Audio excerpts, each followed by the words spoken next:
Hello, and welcome back to the last session in the strategic thinking and policy implementation training. I'm glad to have you back, and I believe strongly that you have learned one or two things that you can immediately apply on your job. I hope you have your pen and your paper, you have your writing materials by your side. And so today is the last session, measuring policy impact. Basically knowing whether it is working. And today we are going to see why most measurement systems fails and why. The results chain and the theory of change. How to design smart indicators. Building a one-page performance dashboard. Using data to make real decisions, not just reports. So we'll start immediately. So we're going to look at why measurement usually fails. That's what we want to look at first. 4 pathologies that makes monitoring useless. You know what is pathology? Let me say like viruses or something, for lack of a better word. So number 1, measuring output instead of outcomes. Outputs, we count training, workshops delivered. We don't check whether they change the participant behavior or not. We count how many clinics we have built. We don't check if the people are healthier. Why did you build the clinic in the first place? So people can have access to health, and then for them to be healthy or not. Measuring what is easy, not what matters. Measuring things that are transactional, things that we can easily see. Financial expenditure is easy to track. You know how much you spend money you do. Behavior change, institutional culture, and service quality are hard. So we track spending and we call it measurement. No. We need to track behavioral change. Is there a change in the culture? Do we have a better customer service? What is the quality of the services we are rendering? Measurement for compliance, not for learning. Report goes up to hierarchy. We send it to our boss. We have complied, we have done the training. No one reads them. Nothing changes. Data collection becomes a bureaucratic ritual instead of a management tool. Data is a management tool. No feedback loop. Data is collected, results are fine. No one uses the findings to adjust implementation. The measuring system, the measurement system is disconnected from the management system. We just do things to comply, activities. That's why most measurement fails, because we don't measure what really matters. We just measure what the things that are easy to count. The results change. The result change. The foundation of every measurement framework is the results chain. You have a chain. And every policy intervention follows a causal chain. This is why it caused this to happen. If that does not happen, then the policy is useless. So our measurement framework must cover all the 5 levels of this results chain. There's a chain. Inputs, activities, output, outcome, impact. For example, let's think about this in terms of building a road. What are the inputs? What we invest? The money, engineers, equipment, and material you bring in, staff, funds, and the rest of them. Activities, what we do, the actual construction work happening on the ground. Output, the completed road. Outcome, people and goods are now moving faster and more efficiently because of our output, the road that we constructed. Impact, the local economy grows, businesses expand, and poverty reduce over time. Each of these chains moves further from what you did and closer to why it matters. So what we invest, the staff, the fund, the equipment, the time. What we do, training sessions, clinic visit, policy workshops. What we produce, number, train, report issue, clinics build, outcome. What changes? Improve skills, change behavior, better service. If we don't measure this, and we just measure just our output, what we did, what we produce, or our activities, no. Our policy implementation will not turn out well. The policy will not achieve its intended result. The impact, the ultimate goal. What was the strategic intent of that policy? To reduce poverty, to improve health, stronger institutions.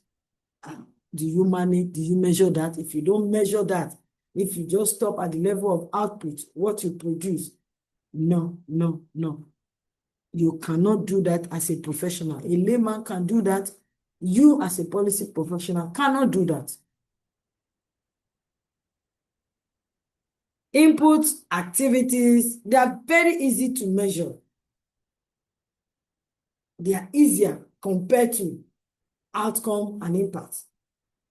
Outcomes and impact are harder to measure, but they are the things that matter.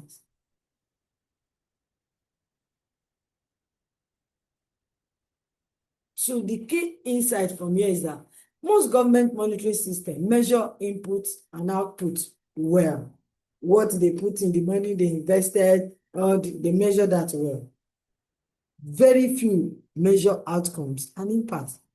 That is why programs can look successful on paper while failing in practice. It's not, the policy is not adopted. No. They just did it. That's what they did. No. When it is adopted, everybody is working it and you are measuring this. The impact will be clear. You will see the impact clearly. So we have what is called the theory of change, making your assumptions explicit so that they can be tested. Any assumptions that cannot be tested, no, there will be no change. So the theory of change answers, if we do these activities and these assumptions hold, then this outcome will follow. As simple as that. If we do X, it will lead to Y, which will produce Z. It's a logical map from action to outcome to impact. If we do 2,000 civil servants in mentoring practice across 5 MDAs, for example, and if senior officers are willing participants, and adequate time is allocated within working hours, then knowledge transfer improves, junior staffs are better equipped, and institutional resilience increases. Because when the older ones have retired, the younger ones, they have the institutional knowledge already. So we have the theory of change versus log frame. A log frame lists what you will do, like those your activities. A theory of change explains why it will work, including the assumption that could break the chain. So the theory of change is the measurement tool, while the log frame is the reporting tool. So that theory of change, if we do and if this, then is very, very important. It's very important. The theory of change will tell you the story. The log frame measures it. One leads to the other. You build your log frame from your theory of change. So it's like strategic and operational thinking from day one. The ultimate goal of every policy is that there will be changes and positive changes, whether in economy, in cost of living, in health, safety. That's the ultimate goal of every policy. Better workforce. So let's look at, we're talking about, we only just measure the things that are easier to measure, but we leave those ones that are harder, and those are the things that matter. So designing smart indicators so you can measure well. Measurement that actually measures something. Smart, we all know it. Specific, measurable, achievable, relevant, time-bound. So you can't be vague. Specific. Improve service delivery. That's vague. And did you know you didn't measure it? Designing a smart indicator in this aspect. Specific. For example, 15% of citizens request resolved within 5 working days. That is specific. It describes what is being measured, not vague or broad. What is improved service delivery?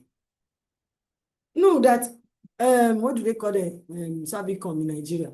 That, 80% of citizen requests or complaints were resolved within 5 working days. Measurable, can be quantified or objectively assessed using available data. So you don't say increase staff satisfaction. What is that? Measurable. Staff satisfaction score greater or equal to 3.5/5 on a quarterly basis. That when you do a satisfaction survey and you put it together, should be greater or equal to at least 3.5/5, because every system, there's need for improvement. So when you say quarterly, when you do the first one, the feedback that you get when you implement it, by second quarter, it should have increased maybe to 4 or something, over 5. Achievable, realistic, given the resources, timeline, and context. Because sometimes we make things difficult for ourselves. Just go and bring one and bring us things that it's not achievable. It is wrong to say 100% compliant in year 1.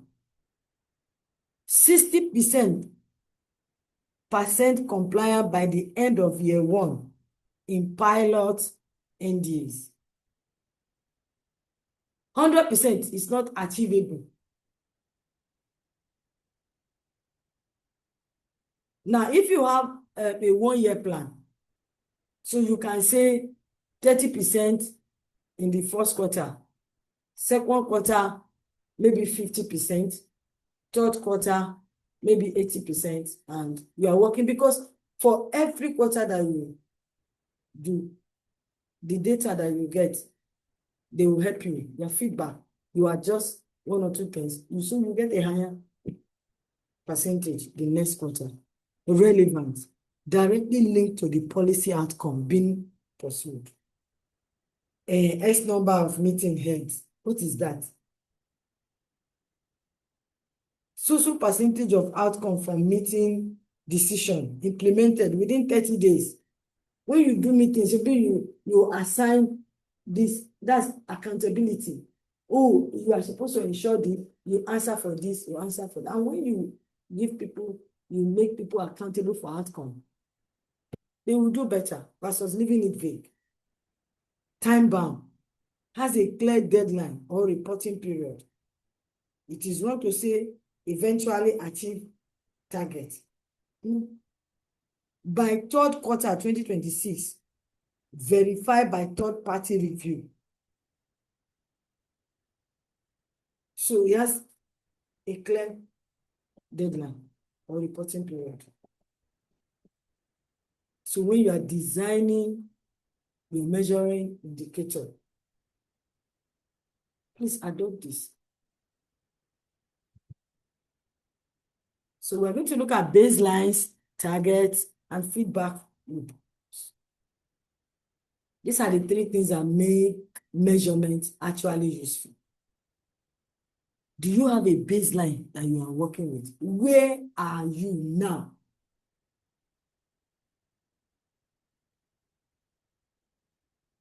Where are you now? Before the intervention. Without a baseline, you cannot prove progress. You can only assert it. So every indicator needs a baseline measurement taken before implementation begins. Right now, resolving complaints takes 5 to 8 hours. That's a baseline. So you cannot measure when you have put everything, oh, just take it in 2 to 3 hours, we have already resolved it. What is the target? This is where we are right now. 5 to 8 hours to resolve conflict. Complaint. Where do we aim to be by when? At the end of the month, when we are finished training, or at the end of the week, when we are finished doing this training, we want to resolve every conflict between 2 to 3 hours. So, but the target should be challenging, but credible. Don't go and give people, give yourself unrealistic targets that will destroy accountability culture. Don't go and give people things that are impossible. Also, don't just create trivial targets that will create complexity, because you don't want people to be disciplined. You just go and give them what, that's mediocre. Link each target to a specific reporting date. Don't leave it open. In 1 week, at the end of the month, first quarter, then have a feedback loop. This one is mostly neglected. How do? You just collect data, gather data from the field, from NDAs, reports, beneficiary surveys, analyze it, compare the actual versus the target. Remember, you have a baseline, and this is your target. So what do you have now, the actual? Compare it with the target. So you know whether you are on track or you are behind, or you are ahead. And know what to do. Identify the variances and patterns. Then discuss. Review these findings with your implementation team. Not just the auditor to just come and check your financial book. Then you adapt. Adjust the plan based on what the data actually shows. So let's look at a case study. Nigeria Empower Program, measuring social impact. I want to measure the impact now. Remember, the outcome and the impact, they are harder to measure, but they are what matters. And it's the outcome that will lead to the impact. So this program, what was the immediate goal? What was the goal? To tackle youth unemployment by placing young graduates and non-graduates into paid volunteer roles in schools, hospitals, agriculture, and community services. And what was measured? You know, we said the things that are very easy to measure. The ones that matters, they are harder to measure, and we neglect those ones. So what was measured? For example, because they are visible and countable outputs, numbers of beneficiaries enrolled, monthly stipends disbursed, state and local governments covered, devices, maybe tablets distributed, sector deployed to education, health, agriculture. These are easy because they are transactional. Is either you pay or buy a laptop or not. So output measurement was thorough, systematic, and regularly reported. But what was not measured? The things that mattered but were not measured.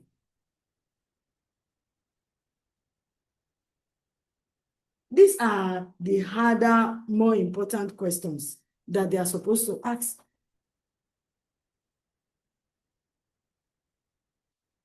Did beneficiary actually gain transferable skills that led to real employment? Did the community they serve improve in measurable ways, literacy rates, health outcomes, crop yields? What happened to participants after the program ended? Did it change their trajectory? Did it reduce poverty at the household level, or it just provided temporary income? What was the quality of the volunteer service delivered, not just the presence of the volunteer? Did it shift youth confidence, agency, and civic participation? Those are the things that matters. They are the things that matter. Did they retain the skill after 12 months, after the program exit? And these are the things that we don't measure. The program may have must have changed, changed lives, or it may have provided temporary income. Fine. But without outcome measurement, we cannot know which actually happened. Did it change lives, or it just provided temporary income? So the key lesson here is that a program can be perfectly implemented at the output level and still fail to achieve its purpose. Outcome measurement is not a luxury. It is what separates program activity from program impact. If we don't measure that, we will not know the impact. So a core lesson for this case study: governments and organizations tend to measure what is easy to count rather than what actually counts. The Empower program generated impressive output numbers, but the deeper social impact on lives and community remains largely unmeasured and therefore unproven.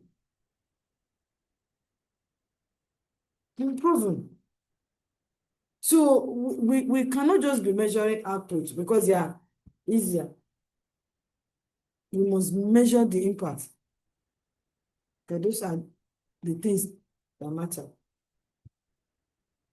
So a one-page performance dashboard. As a policy professional,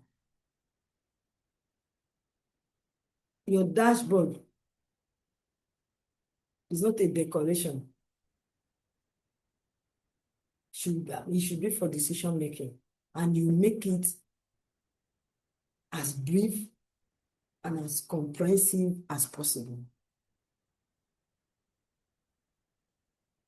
A good performance dashboard should fit one page and answer 3 questions. You should answer 3 questions. What is the target? Where are we? What are we doing about where we are now? Remember baseline and targets? So what is our outcome indicator? Percentage of staff training, mentoring, staff satisfaction score, mentoring pairs active. We are looking at the civil service mentoring, reciprocal mentoring policy. That's what we are using as example. Junior staff promoted. So what is the baseline? Yeah. 0. Because we are just about to start. Target 70% by December 2026. That's the target.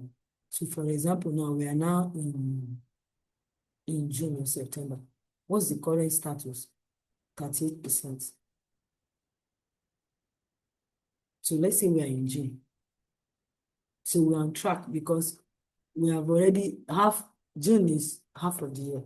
So 35%, we are still on track, but this is 38, so we are still on track. What is the action that we require? We accelerate in 3 lagging NDAs. So because maybe it's out of this 38, 2 NDAs are doing very well. Maybe they have 10. The remaining 6. You know, we said 5. So we now accelerate in the lagging NDAs, and then you cannot design what you want to. This is a dashboard that any executive, anybody, they can make. Even somebody at a lower level, they can understand it. So staff satisfaction score. What's the baseline? 2.8/5. What's our target? We want to increase it to 3.8/5 by December 2026. So now, where are we now? We are now in September, for example. And we are in 3.1. You see that triangle is saying danger, danger, danger. So, are we on track? No, slow progress. Because if we are in September and we are still in 3.1, that means we have just added 0.3. It's one that we want to add because baseline is 2.8 and we want to get to 3.8. So what do? We review the program design in the office of the head of service. For us to give it some speed. Mentoring pairs active. Right now 0. 1,000 by June 2026. So now we are 220. We are below target. So we call an emergency stakeholder engagement or HR director. So yeah, people should come here. Let's talk. Juniors officer promoted, mentored codes. Baseline 20% higher than what are we looking for? 20% higher than control. Measurement has not started yet. So there's no data. So it's fire. What do? We establish baseline immediately. Because this one, though baseline, the baseline is to be determined. So we quickly establish the baseline. See, in one page, somebody can see whether your policy is working or not. Where do they need to adjust? What do they need to continue doing? What do they need to stop doing? What do they need to start doing? So every indicator should have a name owner. One person answers for the number. Not more than 8 or 10 indicators on a dashboard. It's not everything. If everything is important, nothing is. So you need to identify what are the important indicators for the achievement of the outcome of this policy. So dashboard exists to trigger conversation and decision, not to just fill a template. So when you look at it, there should be a conversation like with the HR directors. No, we need to have an emergency stakeholder meeting. So it's not just filling a template. It's to trigger this conversation and decisions. So let's look at from data to decision. So you have those data now. Fine, you have done your dashboard. Honest review, a quarterly management discipline. Data collection without structured review is just filing. We're just filing. Honest review of your data will turn measurement into management. So this is what we're measuring. We are now going to use it to manage our policy implementation. So one, what did we achieve this quarter? Honestly, not what was planned, not what was hoped. So what actually happened? So you compare the actual against the target. Don't rationalize it. No, where we didn't achieve what we set out to achieve. What happened? Be clinical about it. What does the variance tell us? If we are behind, why? If we are ahead, is it real progress or just easier than expected activities? What pattern are we seeing? 3, what must we change before next quarter? Every review must end with decisions, not observations. Who will do what differently, by when, and how we will know. And how will we know? So another activity for your case study, write answers to all 3 questions for the most recent period. Bring it to the capstone. Adaptive management principle. There's no plan that is secret. Results are. The greatest work of implementation maturity is the willingness to change the plan when the evidence tells you the plan is not working. So when you have looked at your data, you have don't stay in there because you think this is my perspective and it must hold. No, be adaptive. Be adaptive. Change when you need to change. And to do this, you must realize that data is a management tool. It's not an audit weapon. No, data should be used to help people perform better, not to catch them out or assign blame. No. When leaders use data to support decision, spot problem early, and guide team, it builds trust. When it is used to monitor, punish, or prove failure, it creates fear, and people start hiding problems instead of solving them. So if officers fear that reporting poor results will lead to punishment, they will not report honestly. They will lie. So as policy professionals, we must encourage people to report honestly. We must create psychological safety around honest reporting. What is psychological safety? That you are able to say what you see without the fear of, oh, they are going to silence me, they are going to sack me, they are going to make me redundant. That's why places like Google, they are a great place of work. There's what is called psychological safety. You say it, you can differ from the perspective of your boss, and they will not punish you. No, they will not.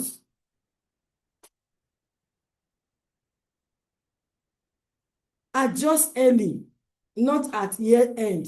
Waiting till the annual review to respond to a variance, data is too late. So build quarterly review checkpoints into every implementation plan. So when you review first quarter and you identify what you need to stop doing, start doing, continue to do, you will get a better result in the second quarter. Document what you learn. When something does not work, write it down. Why? This institutional memory is how organizations stop repeating the same mistakes across programs. Write it down. So when you are not there, the person that is coming tomorrow, any reasonable person, when you are taking over a job, you go through the handover and you go through the institutional memories, the things that have been written so that you avoid mistakes. And then also start at a good advantage point, because I mean, certain things, oh, it has worked over the years. Okay, let me see. Oh, okay, but you can tweak it here and there based on the current happening. So we have come to the program capstone. Integrating the 3 days into one coherent framework. You have spent 3 days developing a reworking case study. The one I said from day one. Now let's bring it together. Day one, strategic thinking. What was the strategic intent of your policy? We are bringing, this is the capstone. We're going to do this. What strategic gap did you identify from the balcony view? Day two, policy to action. What are the 3 critical enabling conditions for your policy? Who is your most challenging stakeholder and why? So day 3 now, what is your most important outcome indicator? What is your baseline? And do you have one? So I want you to write 80 to 100 words. I put this so that people don't want to be writing plenty things. Integrating your answers across these 3 questions. This is your personal implementation brief. Remember, this training was designed to be practical, something that you can just start doing. It's not theoretical. That's why we brought all those case studies, relatable case studies, so you can become better on your job. And like I said at the beginning, let me tell you, the reason why this training is free is when you want the certificate, then you pay certificate fee. And we made the certificate 10,000. Initially, we were going to do 20,000. So okay, let's put it on 10,000. So that when they get value from it, they will be able to refer other people to us. So please, do this capstone assignment. It will help you. So 3 key takeaways from today's session.